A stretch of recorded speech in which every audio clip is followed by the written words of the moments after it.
understand who we are, or how we can able to refer to others, or how we can able to address others, or how we can able to refer to other people until we understand that makeup of the things that formed that concept of who we actually are. So here is like a couple of things we talk about: age, clothes, gender, language, behavior, all those things on the left. Like when we put them together, we can fully understand what people actually think, who they are, and why they think they are like that. If somebody can just read for me this slide, I will appreciate. Anyone?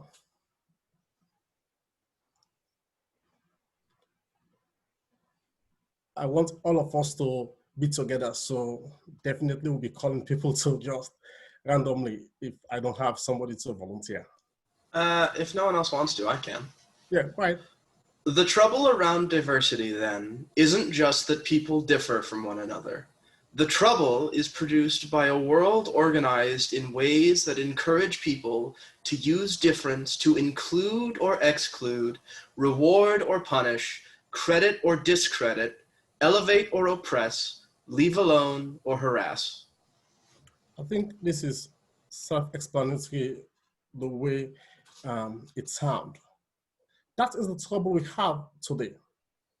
For us to able to have the full meaning of who we are as people, or who somebody is, or how we can refer to people, because it is makeup. It is something that people perceived. It is something that people come up with.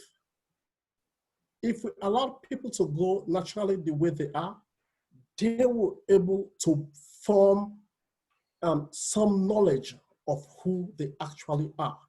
Not until they begin to explore the different narratives and the different concepts, then they begin to take, they pick and choose, they select what they think they can fit in best to identify who they actually are.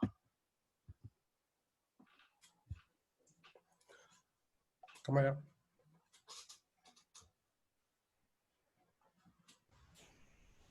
I am not able to see the screen, so I am following off the slideshow from my phone.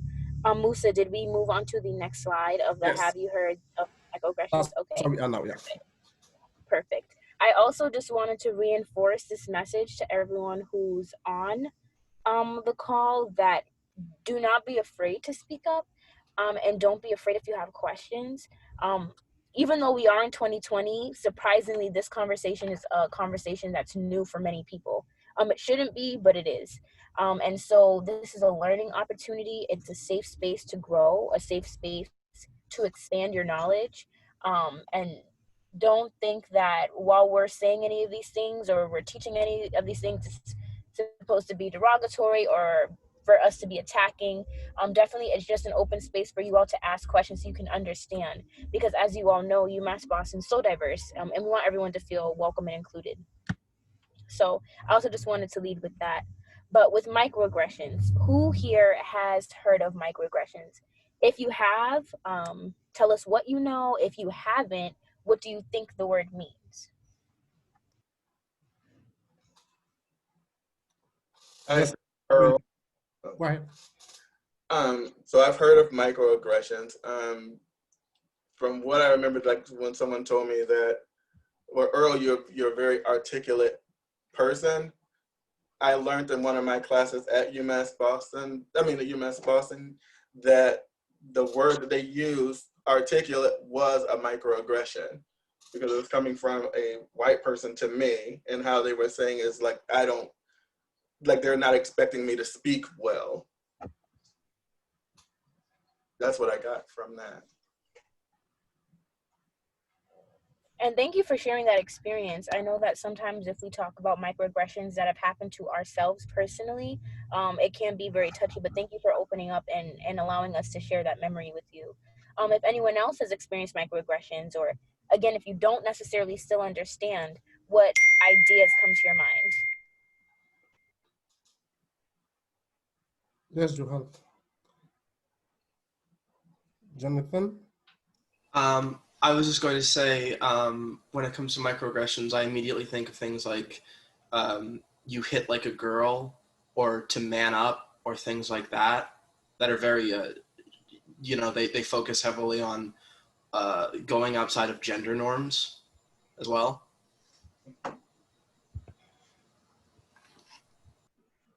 That's great. I'll take one more person.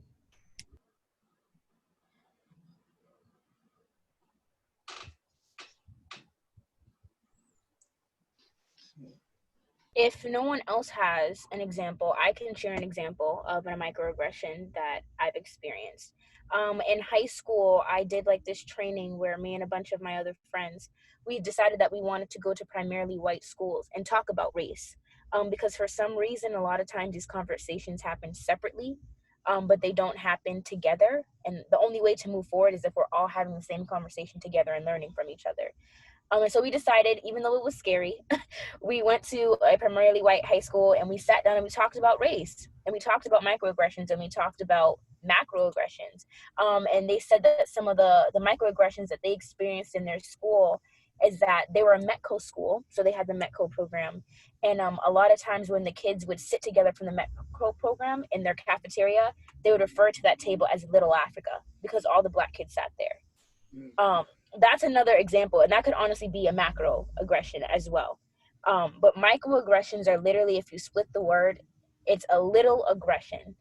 So I think Jonathan also hit it well. A lot of times when we talk about microaggressions, we think about it in terms of race, but it can really extend beyond race. It could be against gender, it could be against ethnicity, it could be about ability versus disability, it could be ageism. So really, it's a tiny remark or comment that you might not realize in the moment that it could be hurtful, but it's actually coming from biased knowledge and learned knowledge that's actually very hurtful to the other person. And it's usually based off of something that's a part of their identity. So I've heard microaggressions like, oh, if you pull the green card in Uno, all the quote unquote Mexicans are gonna run. Things like that that are actually very rude and hurtful to people's identities that people sometimes take as a joke. So we can move forward with the slideshow.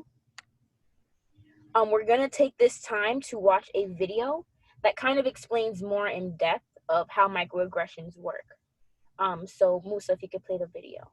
For people who still don't think that microaggressions are a problem. Oh, you're so well spoken. Oh, just imagine, instead of being a stupid comment, a microaggression is a mosquito bite. Ugh, it's a compliment.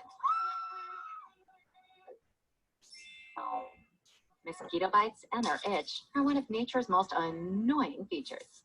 But if you're only bitten every once in a while, No, where are you really from? Cleveland. sure, it's annoying, but it's not that big a deal. The problem is that some people get bitten by mosquitoes a lot more than other people. I mean, a lot more. Whether it's on a date, Oh, your English is so good. Excuse me? going grocery shopping, You know, everything happens for a reason.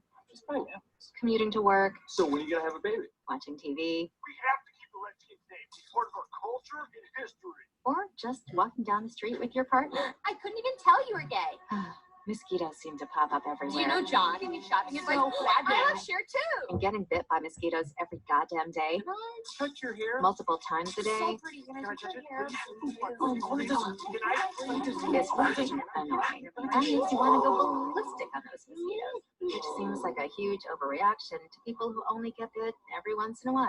It's just a mosquito bite. Who cares? Just another angry black woman. Of course, beyond just being annoying, some mosquitoes carry truly threatening diseases that can mess up your life for years. Astrophysics? Maybe you should try this challenging major. Ow. My dream. And other mosquitoes carry strains that can even kill you. It looked like he was up to trouble, okay? I felt threatened. So next time you think someone's overreacting, just remember, some people experience mosquito bites all the time. You're all so exotic. Wow. And by mosquito bites, we mean microaggressions.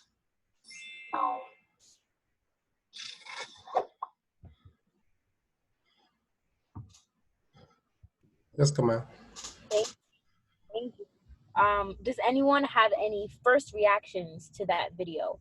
Things that might have popped out at you, or things that you've resonated with, things that you've heard before? First reactions.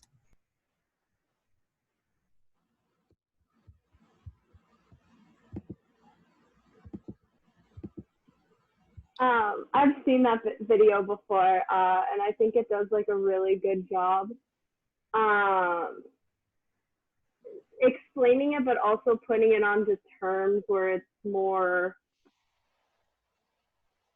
I'm trying to think of my words. I haven't been in school so long. My words are failing me. I feel like it kind of makes it in terms of, you know, something that's easy to equate to. I really like the comparison of the mosquito bite, especially when they say like, you know, some people get bit less than others, and some people that get bit like all the time, it can really build up to kind of show that if you're facing these things every day, it can really take a toll like on your own like mental health. And I think some people that don't experience it as much don't realize how much of a toll it can take experiencing something like that every like day after day, multiple times a day.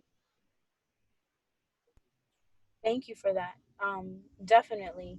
Nicholas also mentioned in the chat, it was interesting to me the range of things that can be considered microaggressions, from things that seem little and intentional to things that are overtly racist. So absolutely. Most of the time, as the video described, microaggressions are often things that people think are compliments, and they're actually very rude, and they're very hurtful to somebody's identity. So that was also great that you mentioned. I'll take one more person before Musa moves on to privilege. I thought it was like a really good metaphor for microaggressions. I didn't actually see the video ever before, and I thought it was a pretty excellent metaphor considering I think a lot of people assume microaggressions are very subtle and subconscious, but it's actually like, it seems harmless almost, but it's not. So I thought that was a good video. Thank you. I'll pass it on to Musa. And before I go to the next slide, let me just share with you guys this. So my previous school, and I'm not going to call the name of the school. So there was a class that I was taking. I was in the Commonwealth honors program. Then I was taking a class. It was a joint program with University of Amherst. Then there was a scholarship program that we were asked to apply. Then I went to the professor. I'm like, I want to apply for this program. Then the professor said, "You are from Africa. I don't think you are included in this." Then I went and talked to like the director of the Commonwealth program at my school. Like, no, that's not true. So imagine that situation. It was like this tiny, it was this small, but imagine how hurtful it was at that time. Imagine like the mental breakdown that I was going through. Like imagine all the people were there just pointing out that no, I'm not qualified for that because I am an African. It was like this tiny. It was like a piece without like him not like going through like the criteria. Maybe he was just trying to discourage me, but I persevered and I went and asked other people. So for some people, they have the gut and also they have the determination to try to find out. But some people imagine what it will mean to them. From that point, it should have caused me to feel discouraged. It would have caused me to feel like I'm not part, even though I'm part of the honors program, but because of where I'm coming from, I'm no longer part of this bigger picture.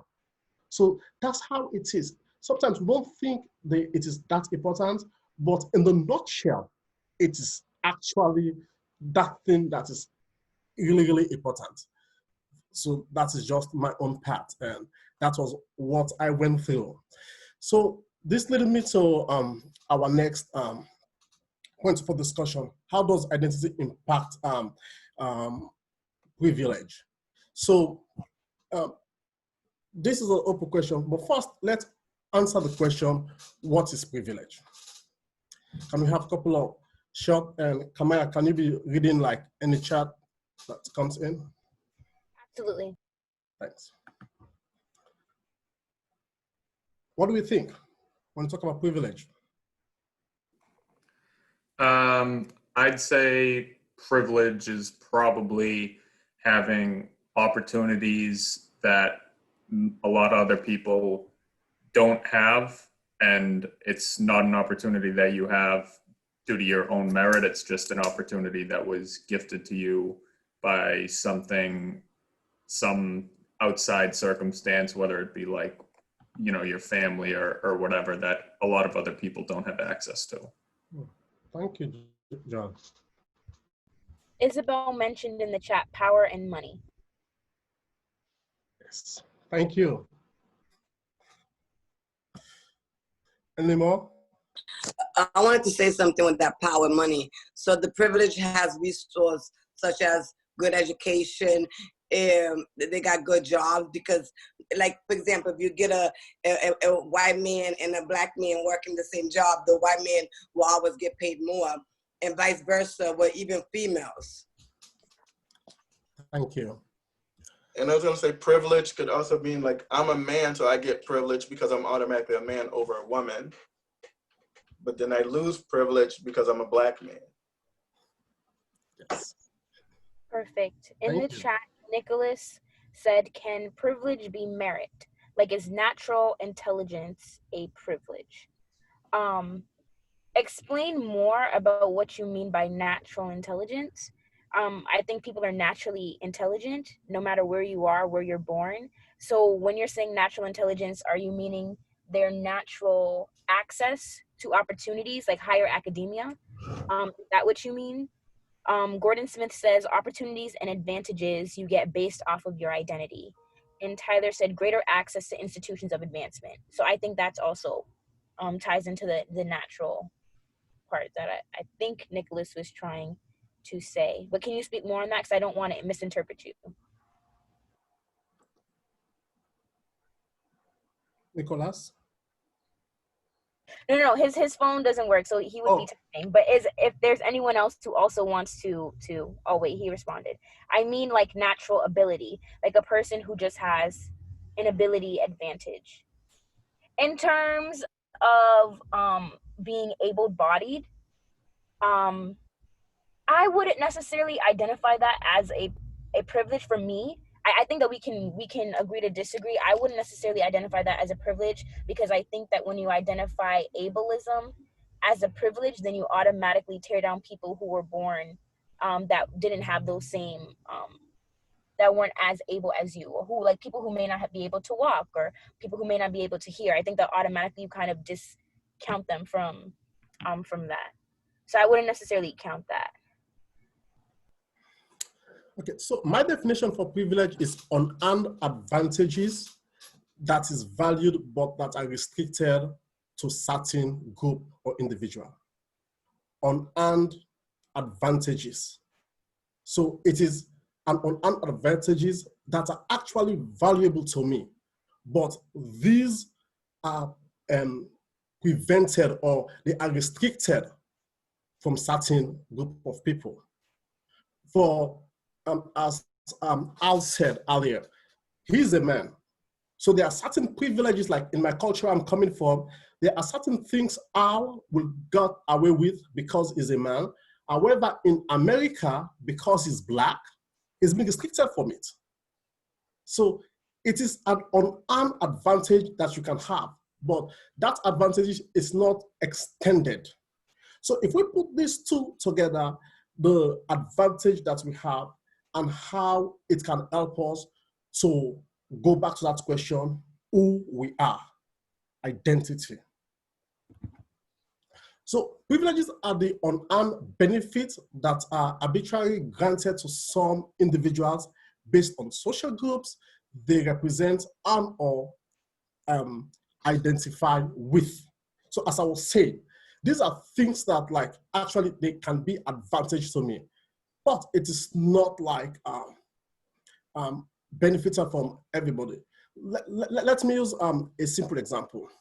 The Constitution of the United States. I love how it's opened. I love that preamble of the Constitution, right? That all Americans supposed to be what? Equal, free, before the law, right? But in actuality, how does that apply? Is that actually what is applicable? Is that what we see daily? Is that what the news is actually saying, which can be also another point for discussion in maybe another forum, but not here. So we'll skip that. But actually, when you look at the concept or the preamble of our Constitution, of that equality before the law, that natural concept of like, this is who I am, this is who you are. When we face the law, we are equal. We are supposed to be treated equally because of me. That's why my identity, because of you. Because that's what is written. That's what's supposed to guide us. So let's look on this other side of the slide. It says the social groups you belong to or the different identities you hold can determine the privileges you have or the disadvantages you will face in different societies. When we are at UMass Boston, right? If you earn a bachelor's degree from UMass, that's what I've been hearing. I don't know if it's true. I'm going to try it. You have a degree from UMass Boston and somebody earned a degree from Harvard University. Who do you think the same bachelor's degree, if you both apply for a job, who do you think they'll be considered first? Harvard. Somebody from Harvard. Why? Without even like trying to put the two candidates together, they'll consider, oh, Harvard, big name, established long ago, right? That make a mark for themselves. UMass, it's a good school, but there is no way we can equate Harvard to UMass. So imagine the social group that we have created, right? But now, same degree. It is the same board that regulates education in this country that is issuing out those degrees. But somebody that is coming from Harvard is likely to have that job versus me that is coming from UMass. So do we see privilege here? I'm trying to use like tangible like example so that we can actually understand these concepts. So now let's discuss this. These are a few questions that we came up with that we want all of us to have a shot on and just bring out the best we can get out of it. So let's go to the first one. What are the complexity of our identity? What do we think? Actually, Musa, I'm so sorry, but we are running out of time. I think we have about like 3 or 4 minutes left for the presentation. So do you want to move forward to the next topic? Yes. I want to make sure that we give them as much information as possible. I know John Ray and Jake are recording this, so hopefully student reps, you guys can go back to these questions and have these interpersonal conversations. Okay, then just go through into its accountability. So I will take accountability. Hi, it's me again. So accountability, I will read the quote off the screen. So accountability, an obligation or willingness to accept responsibility or to account for one's actions. I think that this is extremely important, especially in today's society. A lot of times we're talking about diversity training, we're talking about education, but we also have to hold each other accountable. Especially if you're learning the information, hold yourself accountable to remember in those moments where it seems hard to make tough decisions. If you've ever made microaggressions in your life, maybe you didn't even know what microaggressions were, and now after learning about them, you realize, oh, maybe I have said something that was wrong towards somebody. Maybe I have harmed someone's identity. Take accountability for that. You know, those moments have passed, but also own the hurt that you may have caused, and also own the hurt that someone may have caused to you, and that's okay because you're moving forward and you're learning. Can we go to the next slide, Musa? It's probably on this screen. Can't see it on my laptop, so I'm gonna assume it's there. But pillars of accountability. Number 1, responsibility. So like I was saying, take responsibility for your actions. Take responsibility for the way that you show up in rooms. Take responsibility for the things that you say. And take responsibility to, again, holding yourself accountable. So U.S. student government, you're swearing in to protect the students of UMass Boston. Hold yourself accountable for that. hold yourself accountable for keeping your promises that you made when you first ran for your positions, and hold yourself accountable for showing up in rooms that represent everybody on UMass's campus. So answerability, I believe, is like basically, again, the same thing that I just said, being able to answer for anything that you've done wrong. Trustworthiness, which is, again, holding your word. People feel more safe if we know that you're able to trust your word, to trust your words, and you're able to trust other people. And then again, liability, just keeping yourself accountable. I mean, I know that these are all different words, but they're basically explaining the same thing. If we could go to the next slide.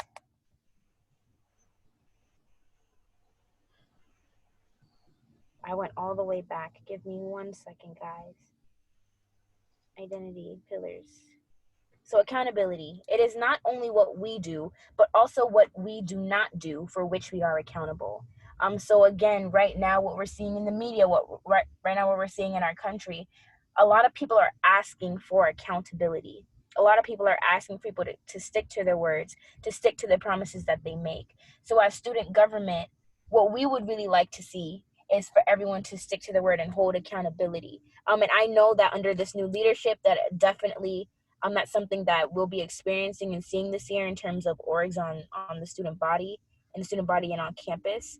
And I'm excited for that. So does anyone have anything that they'd like to share on accountability? Not only in terms of like their position, but also how do you guys plan to hold yourselves accountable in terms of showing up for organizations on campus, specifically organizations that might identify as a person of color, or maybe it's the Women's Center or the Q. How do you guys plan to hold yourself accountable to supporting those organizations? And you don't have to say them now, but just kind of think about them as you're going through all of these trainings, and as the school year is going to start. Accountability is super, super important. So I hope I did a good job making that fast. So the last part of our training, this is going to be really short, is allyship, an active, constant, and challenging practice of unlearn and evaluating in which a person of privilege seek to work in solidarity with a marginalized group. Allyship is not an identity. It is a lifelong process of building relationship based on trust, consistency, and accountability with marginalized individual and or group. So the long and short of this is like how you support other people, how like you partner with them. It's not only like the words that you say, oh, like for you, but in actuality, you are not doing the things that will support this person. It's mere just saying that I am there for you. Like, but when it matters, when the person needs you, you are not there. Like, what will empower the person? You are not actually giving that support. So that what allyship is talking about. The usage of the term ally is supposed to be a sort of identification, a noun. I am here to remind you that the word ally is a verb, not a noun.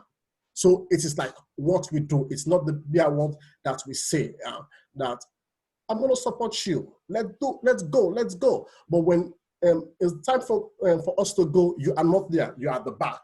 Let me see what will happen. Let me see what the outcome will look like. What the outcome will be. Are they going to be successful? So you are not an ally. You are merely like an hypocrite, to put it like in a much more like sensible way. So because of time, we're not going to watch this video, but it's actually like, but let's quickly talk about the 5 tips for being an ally. 1, you need to understand your privilege. So think of the things that you are benefiting from or that you think you have, other people are not having. So think about it for a second. Second, we need to listen and do your homework. So when you understand the things that you have advantage of and the things that other people don't have, so try to see how you can balance it. Listen to other people and then see how you can work in ensuring that those people can also benefit from the things that you are having. Thirdly, speak up, but not over. So speak on behalf of the people, support them, but not to like be over them. Like if you're gonna be there for them, you should not actually be on top of that. You're actually supporting them. You are reaffirming what they are pushing for. So at the end of the day, you are not taking the credit. They are going to take the credit for the things they are actually trying to promote. The fourth point is they will make mistakes. When you make those mistakes, apologize. Say sorry. Be remorseful. Say like that, not the intention. That was not what I was trying to aim at. So when those mistakes comes up, they will always show up in life. And the last point is we talked about it. It's a verb. It is not the mere word that we're going to say. I'm going to be there for you, but I want to be on the ground for you. Let's do this together. Put my hand to your hand, and then we do the work. Again, when you have time, you can go again and look at those questions and see how you can understand them and also try to practicalize them and put them in context. See if they can actually fit to what we have said or what have been said here this afternoon. Thank you so much to Musa and Kamaya. Is there anything that y'all wanted to say just before we end? Sorry when we went over time, but it's definitely a really important conversation and presentation to hear. So if Kamaya or Musa want to say anything else, definitely jump in. I think I'll use my closing remarks just to speak about performative allyship, because that's also what I wanted to close on.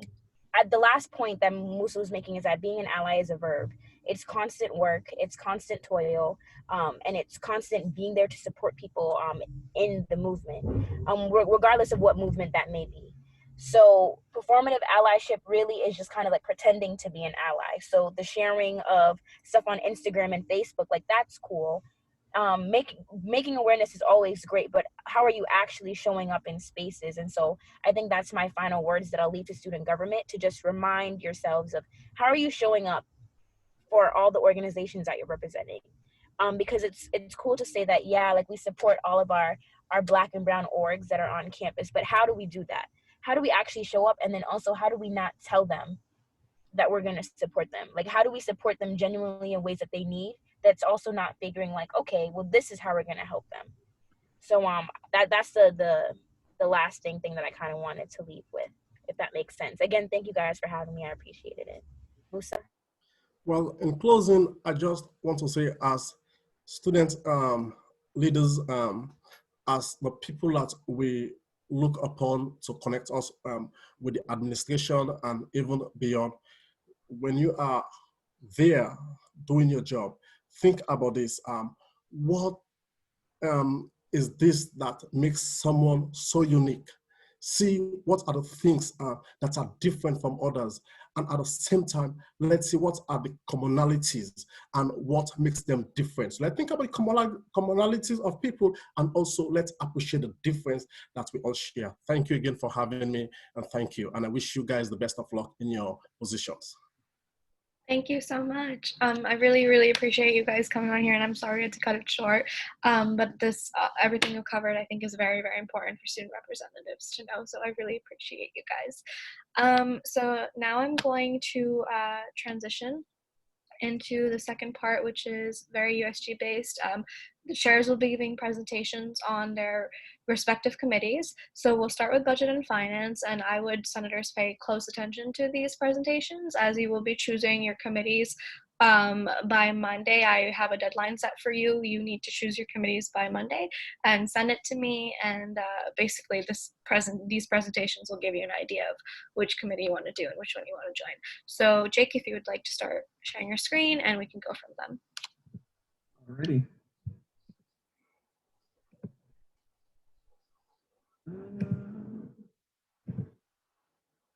Everyone see that okay? Mm-hmm. Alrighty. So hi, I'm Jake. I'm the chair of the Budget and Finance Committee. I'll quickly introduce myself. I did this yesterday, but I'm from Cape Cod, Massachusetts, a town called Sandwich. I'm a junior studying computer science. I've been doing student government for 3 years. I started as a freshman. I've served on the SCOC committee. I served on budget and finance last year, and I also serve as the student rep to the faculty council. Alrighty, so the primary function of the Budget and Finance Committee is to oversee everything kind of related to the Student Activities Trust Fund, but that excludes what SEOC oversees, which is interacting with clubs and organizations for the most part.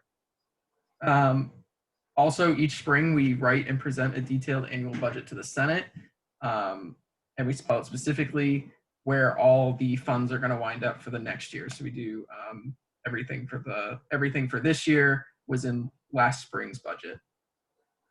We also look at budget requests, which are called formerly like general contingency funds. There's a line in the budget for budget and finance to kind of determine where I think it's about $12,000 or $16,000 where that can go. And I go into more detail about where general contingency funds can go in a sec. But first, the annual budget, it properly delegates all the funds, and it's all the money funding the annual budget comes from the activity fee that we all pay. The budget for the following year is written and presented to the Senate. It has to pass by a 2/3 majority in the Senate, and it also can't be vetoed by the president or it gets sent back. The total amount of the budget, last few years it's been hovering around $600,000, but this year we had a fee increase, so we'll be seeing probably an increase depending on enrollment, but we'll know more about that after the ad drop deadline.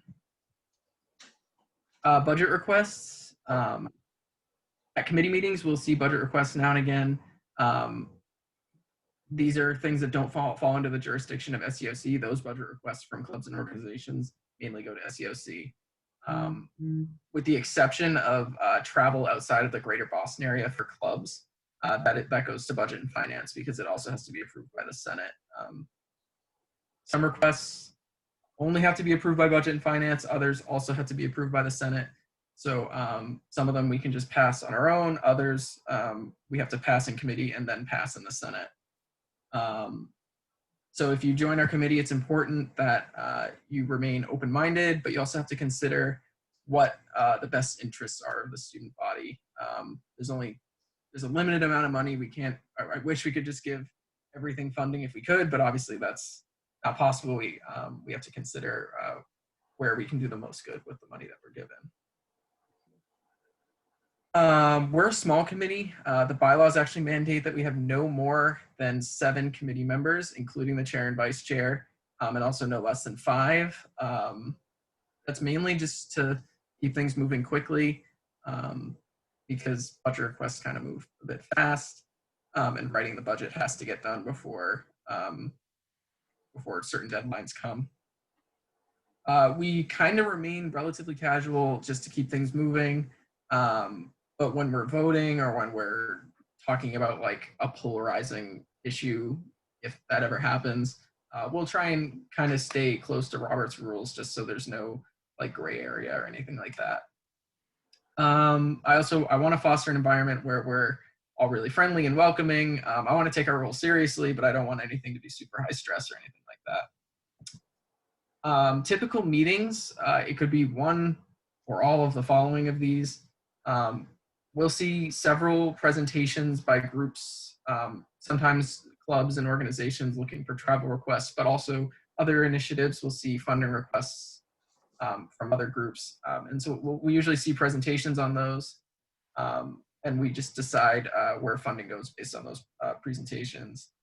Other things that could happen, just like in any other committee, legislation can be presented and passed through the committee and then presented at GA the following Wednesday.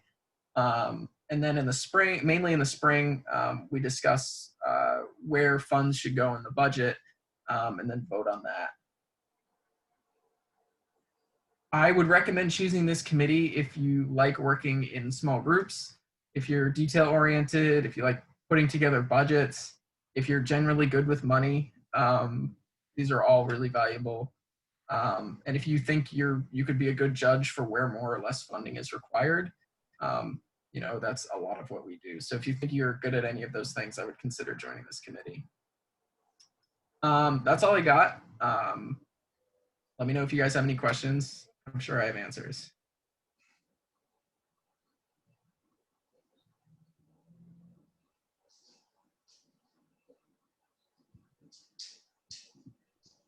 If there aren't any questions, and of course you can always email Jake for if you have any other questions. I know you might have questions, but they might arise later. So Jake is probably will promptly respond to email. Sorry, I could not get that out of my mouth.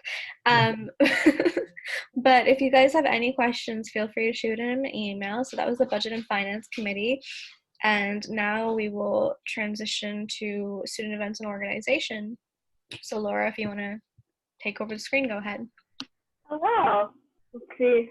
I finally moved to a better place, so hopefully my Wi-Fi doesn't cut out like it did yesterday. We're being hopeful. Let's see. Okay.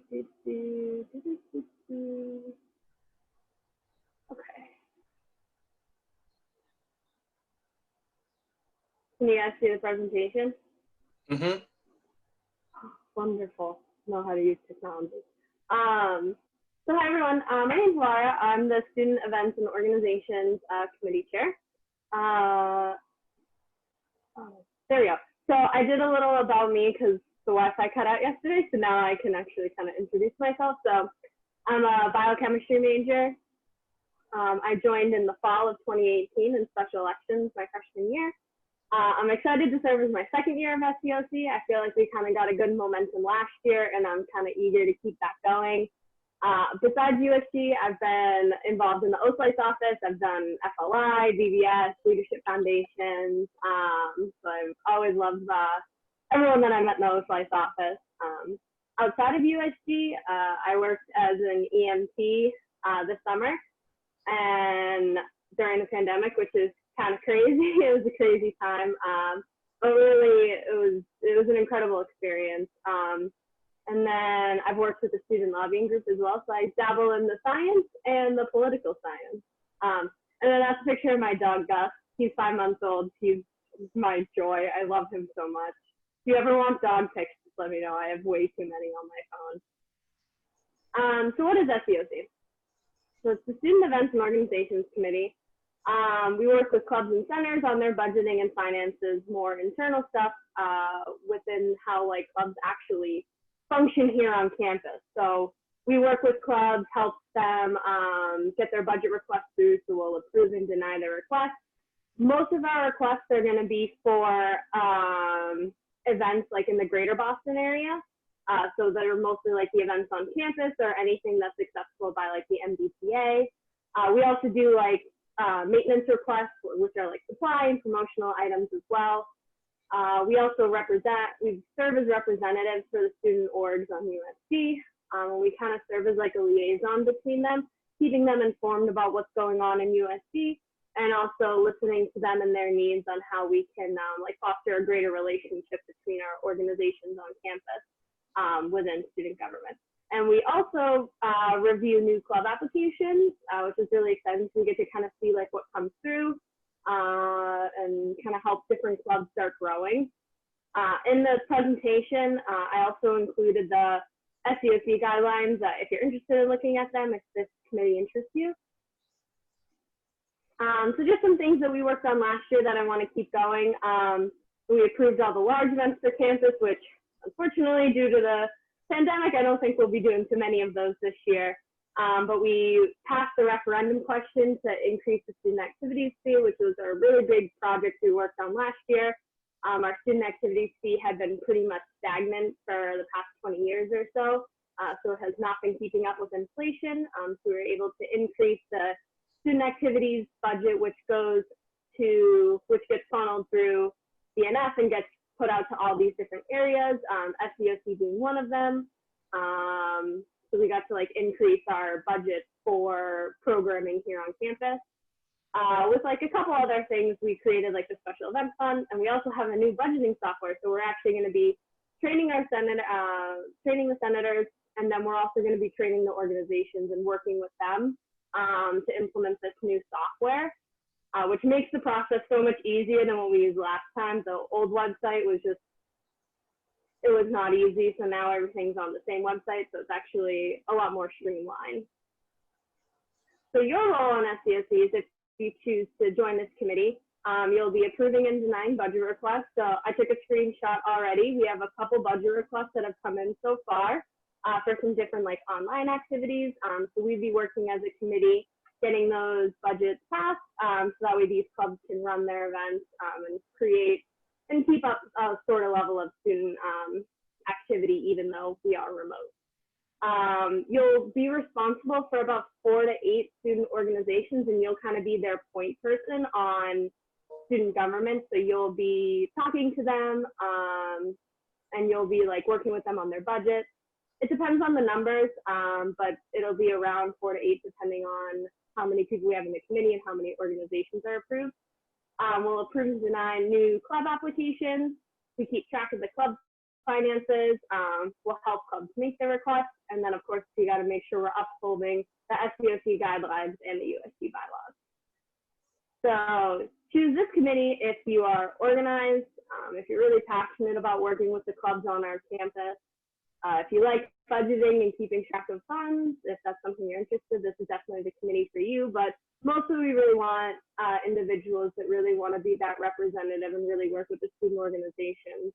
It's been truly an amazing experience getting to know all the different types of organizations we have on campus, and you really get in tune with our campus feel and how it kind of like functions. And one of the things that I really want to work on, and I hope that this is something you will be passionate about if you choose this committee, is to work with the student orgs to foster some greater school spirit and create more resources for students outside of academics. Because we want UMass Boston to be more than just academics. We want it to also have that like campus type environment.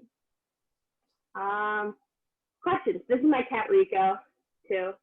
But is there any questions? I talk a little fast though. I have a question. Of course.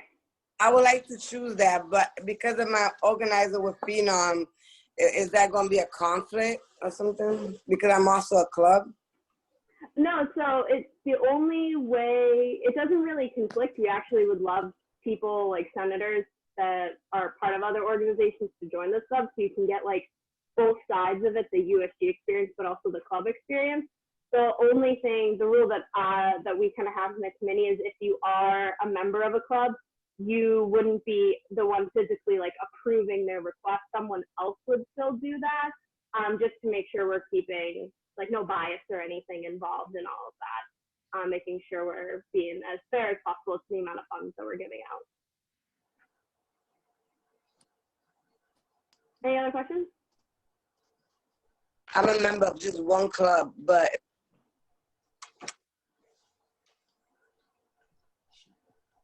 Oh, I think Isabel, you muted yourself. We didn't hear what you said after. yeah, I'm a president of my club, but I'm also a member of one club. So that means if I'm at that table, I don't do nothing with that club that I'm a member of. Yeah, so you can still be on the committee. You just wouldn't be the one physically like approving their requests on the software. We'd have just someone else do that, but you're more than welcome to sit on the committee and also talk about and represent that club as well. Talk about the needs that you've experienced. It's actually a really useful perspective to have on this committee.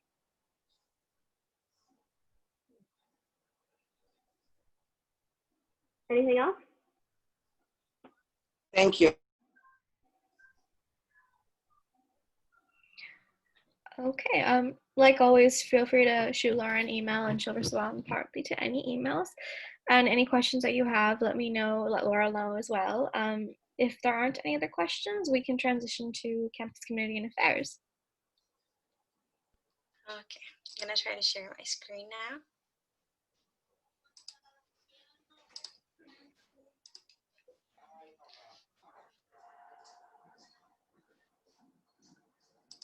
Can you guys see that? I can only see black.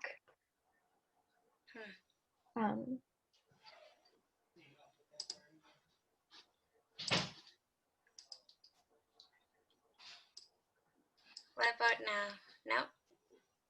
Yes, now we can see it. Okay, hello everyone. My name is Isabella Loboa Velasquez. I am the chair of the Campus Community and Affairs. So let's start the presentation, actually.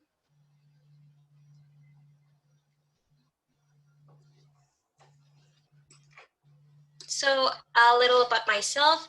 I am a sophomore, double majoring in international relations and political science. I enjoy spending time with my family, doing puzzles. I think for those who were here yesterday, I really do like puzzles. I joined USG the fall of 2019, where I joined the Campus Community and Affairs Committee.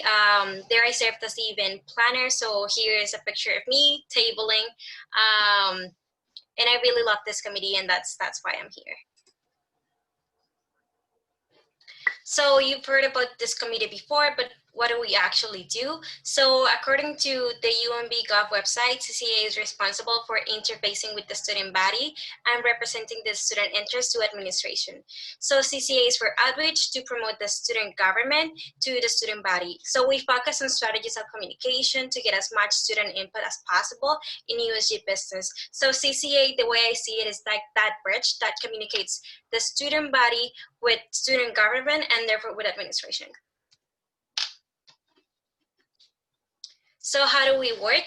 As I said before, it's all about communication. We will be using Robert's rules during our committee meetings. Senators joining this committee will be expected to use our main forms of interactions, which are polls and social media platforms. This semester, CCA, the way we're going to work is we're trying to focus on two things. The first one is trying to increment our numbers on social media.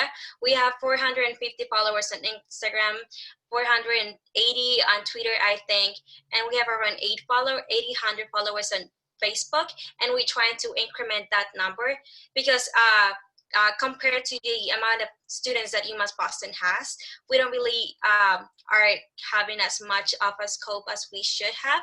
And the second thing we're going to focus on this year is trying to gather data or data collection on the issue of COVID-19 and remote learning for future legislation. So I know that joining student government as a whole, joining this organization where you are expected to follow some behavior where you are expected to behave in a certain way might be just common sense to trying to behave a certain way as a student leader. But getting to join the CCA committee, there are special core values that you should have in mind every time you, as a senator of CCA, are working on a post, or either you are analyzing responses or you're formulating questions. These are the values you will have to keep in mind. So they are inclusion, teamwork, commitment, a sense of community, transparency, and trustworthiness. So senators' expectation. In CCA, you are expected to create and participate in social media. This is a very important part of CCA this semester. Since we are remote, we are not able to do tabling, we're not able to do events. So we are pretty much going to work on social media, and I would like all of the senators joining CCA to have an opinion, to have an input on that section of CCA. For the social media team, they will be in charge of advertising important dates, such as GAs. If we have, I don't know, the chancellor coming into GA, then we will try to advertise that.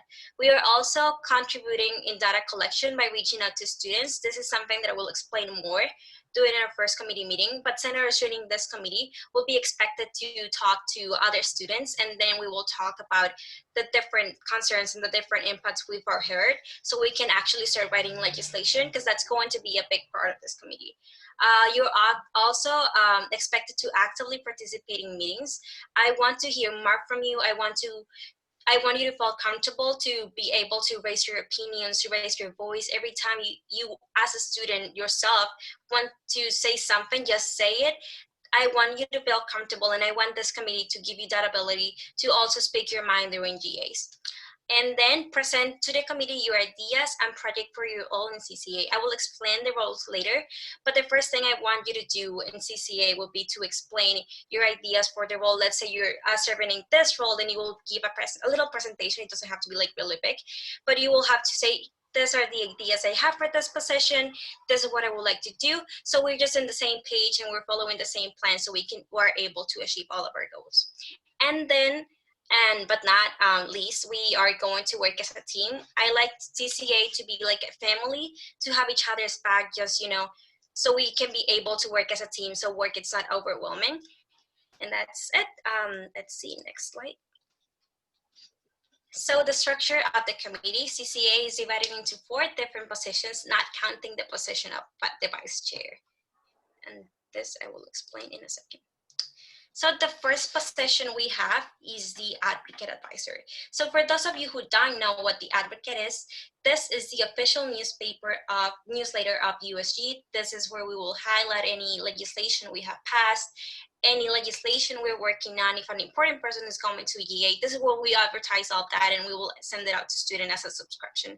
So this person will be working with me in trying to edit and writing the advocate at the beginning of every month. The next position available in USG is the social media coordinator. The social media chair will be in charge of making sure our content and platforms are up to date and congruent with our core values, which I explained before.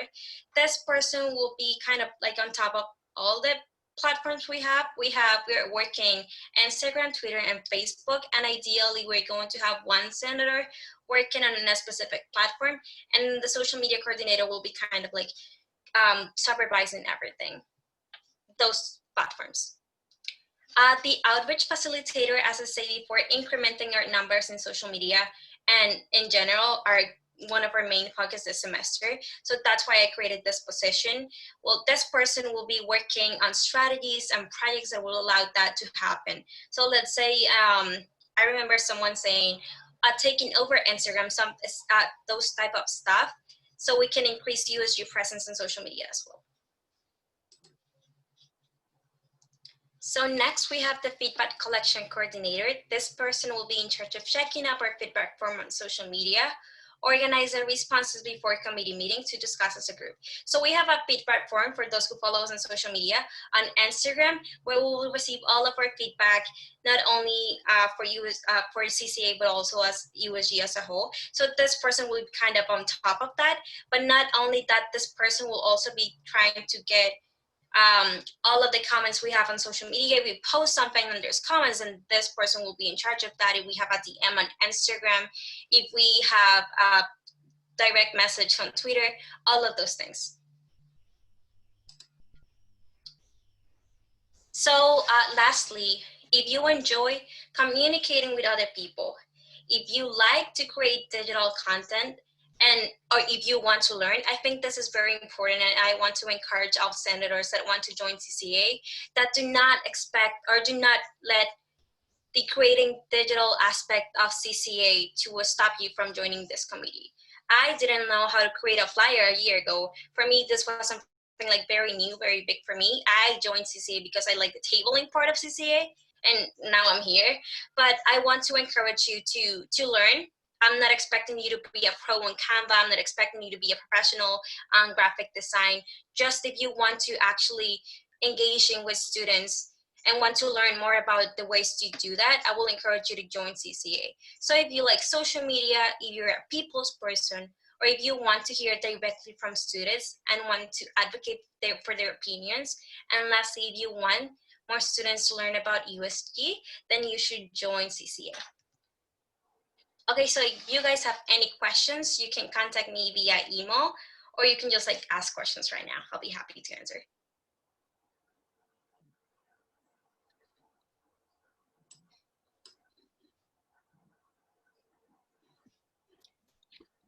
Okay, so if nobody has any questions, of course, feel free to email Isabella with any questions that you may have. Thank you to all the chairs for putting together these presentations. I really appreciate it, and you did really, really well. So now I just want to make a note that we might be going maybe like 5 or 10 minutes over 4:30, but again, you're not expected to stay. This is like extra. You can always like go back and watch the video later. But I do expect that we will be going over like maybe just 5-10 minutes. So thank you for the chair. Thank you to the chairs. And now we're going to transition into the cabinet member positions introductions. So I will share my screen for that.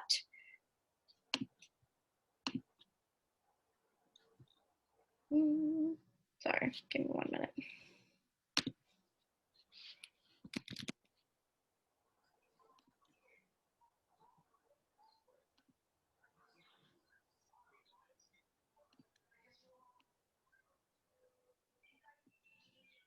Okay, what am I sharing? Okay, there we go. Sorry, wrong one. Okay, can everyone see that? Yeah, okay, cool. I'm not sharing my desktop, right? I'm just sharing.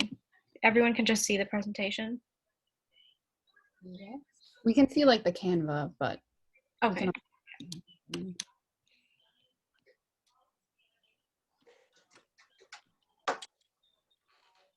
Okay, there we go. So if President Javier and Vice President Pera want to take it away.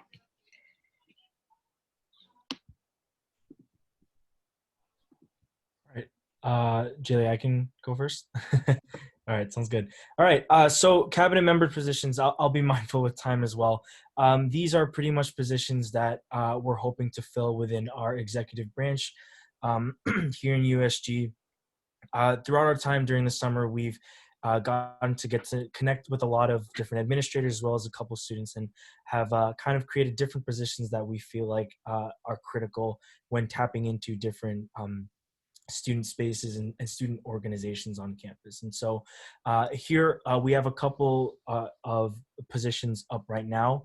I also want to be realistic and say that we might not be able to fill all these positions right now with the people who are in the Zoom, but we'll be definitely passing it on to other senators who aren't present here as well. And again, and also, the cabinet member positions are also open to the greater like a UMass Boston community too. So students don't have to necessarily be part of USG to be a cabinet member as well.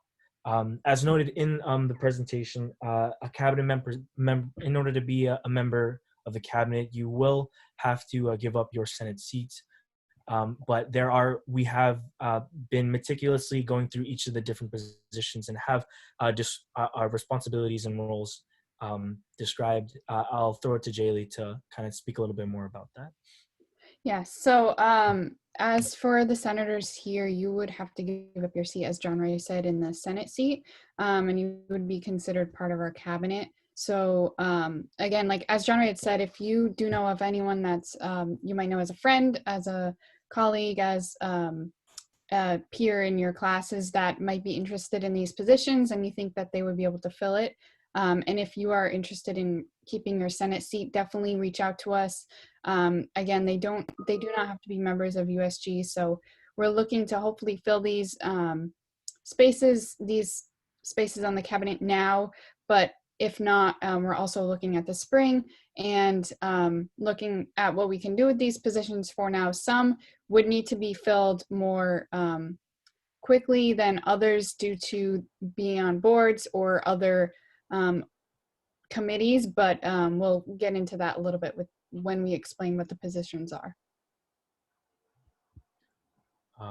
So we can just jump right into it. So the first one that's listed on there is the academic officer. So one of our projects that Jaylee and I are hoping to do is bring together a student success peer mentors and peer advisors from different different colleges across the university, and bring them together in a space where they can discuss some of the challenges they face as students and some of the challenges that students face in their everyday like classroom experiences, and then from there kind of help push for any solutions that they want to see come out of the university. I'll toss it to Jaylee.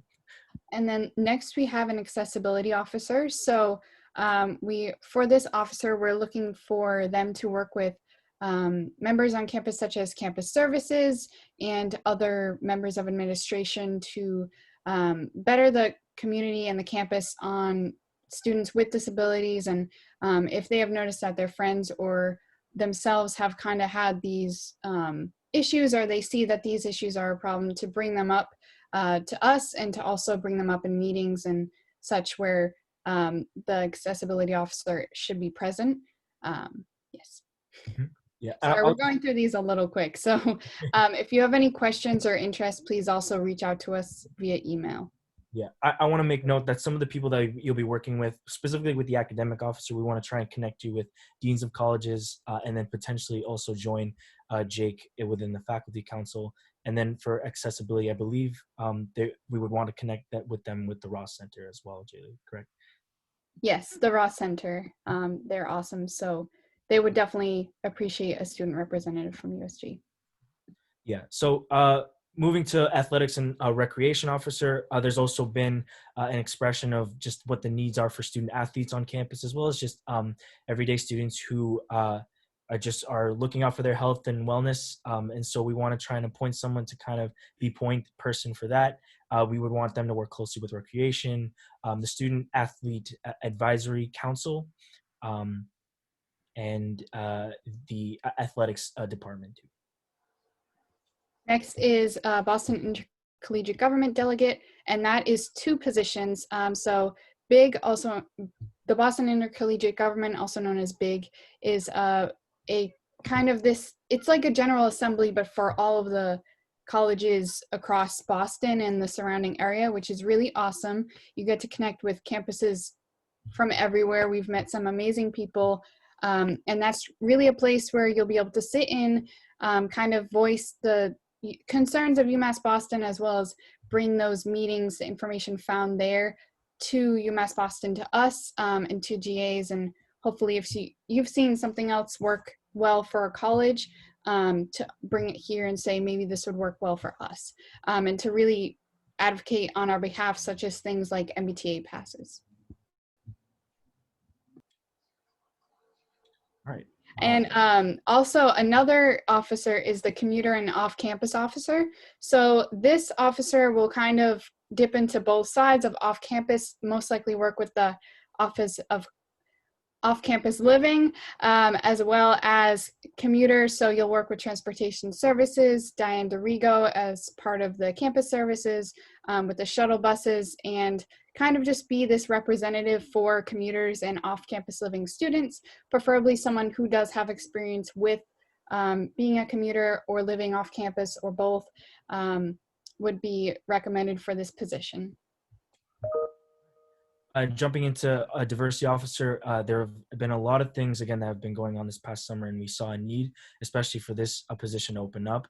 We want them to work closely with, we had mentioned it yesterday, but the My Brother's Keeper chapter that's starting up on campus, the Student Engagement Access Team from the Office of Diversity, Equity, and Inclusion, as well as the Multicultural Collaborative that's being initiated this upcoming fall by the Student Multicultural Affairs.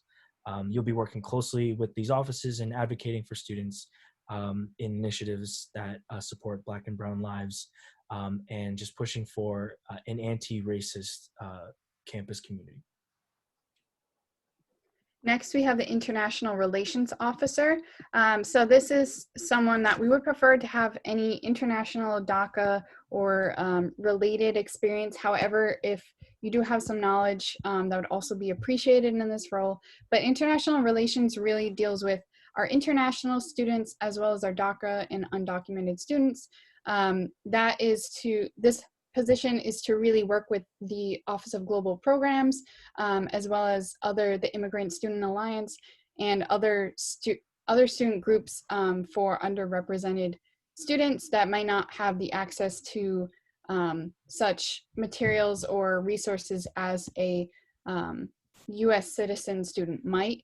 And that's really to advocate on their behalf and see if how we can help those students out. And the Police Community Advisory Board representative. These are one of those positions that we're kind of looking to fill as soon as possible. This person would represent USG in the Police Community Advisory Board that was suggested by the Vice Chancellor of Student Affairs, Gilda Sabatino, and Chief Donald Baynard.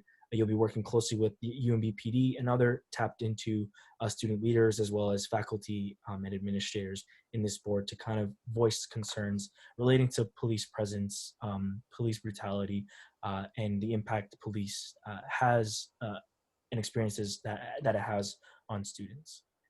So yeah. And I'll jump into residence life officer real quick as well. This touches on the student life of for students who live on campus, specifically within the residence hall. Especially now with students living here in isolation or in quarantine, they're definitely going to need some advocacy in what their needs are. And so if you're interested in that, you'll be working closely with the association here as well. And last but not least, we have the technology officer, which is, again, someone who is preferred to have experience with technology. You can be an IT major or just not, or just someone that is very interested in technology, especially learning in a remote world. We kind of created this position this year based on learning remotely and working with information technology services and other related offices to kind of express what students are feeling, what they might be lacking, what they might be needing, and how IT services can kind of improve that for students. Yeah. So pretty much those are the positions that we're looking for. Again, if you're interested, please send us an email and we'll be able to send you a more detailed description of what the position looks like, responsibilities, and time commitment. As always, if you know anybody that's interested who may not even be part of USG, definitely pass on this opportunity to them as well. All right. Thank you, John Wright and Jelly. If anybody doesn't have any questions, again, if we don't want to share them now or ask them now, I just saw something in the chat. Okay. Yep. So thank you to you both. And now I'm just going to transition to the closing remarks. We only met 8 minutes over, so I'm happy about that. Thank you to all the chairs for the presentation, and thank you to the senators for coming. I really, really do appreciate you showing up because it shows dedication and a commitment. And to those of you who like maybe missed a session or anything, I'll have these uploaded to the YouTube within like 2 hours, hopefully. So thank you to the chair. Thank you to the chairs. Thank you to everyone who made presentations. Quick notes, the first committee meeting is scheduled for next Wednesday, September 9th, and that means you should be sending the committee you chose. You can obviously like take the whole weekend to deliberate, but by Monday at midnight, your committee choice is due to me. You can email me or just email the USG email because that just basically reaches me. So to all senators, please make sure you have your committee choice emailed to me by Monday midnight. That's your deadline because your first committee meeting is scheduled for Wednesday. Once the chairs have their list, they'll send out a Zoom invite and stuff like that. And then the first General Assembly, which is where we all meet, is scheduled for the 16th, which is the following Wednesday. So make sure to make that. I will send out the Zoom link then. And of course, your committee choice is due by Monday. And if you have any other questions on any other presentations, you can feel free to email chairs or John and Julie individually. You can always email me. Thank you so much for coming. I'm not going to take too much more of your time because I know we were here for an hour and a half. So thank you, guys, and feel free to leave. Thank you, Farine. Thanks, everyone. Thank you. Thank you. Sorry I'm being late. Thank you. No, that's okay. That's okay.